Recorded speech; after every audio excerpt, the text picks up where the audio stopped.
జనాల్లో వాడి పట్ల పెరుగుతున్న సింపతి చూస్తుంటే మన పార్టీకి కనీసం క్యాండిడేట్లు కూడా దొరికేటట్లు లేరు సార్.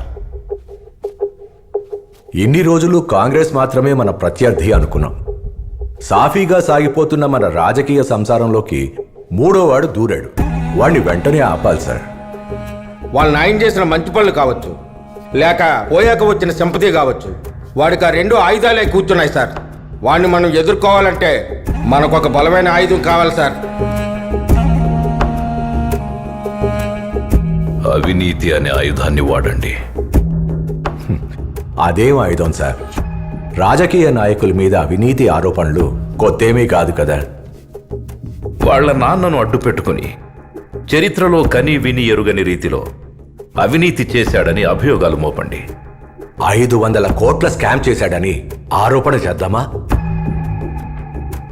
పోనీ 1000 కోట్లు? పోనీ 5,000 కోట్లు? 1,00,000 కోట్లు.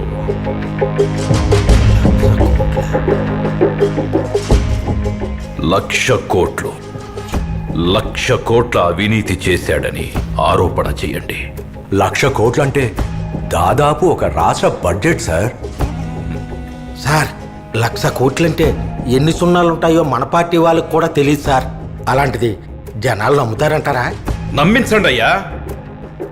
మన టీవీ ఛానల్స్, న్యూస్ పేపర్స్ ఉన్నాయి కదా. 1,00,000 కోట్లని 1,00,000 సార్లు చెప్పించండి. అదే నిజం అయిపోతుంది. ఒక అబద్ధాన్ని నిజం చెయ్యాలంటే అది మీడియాకి మాత్రమే సాధ్యం.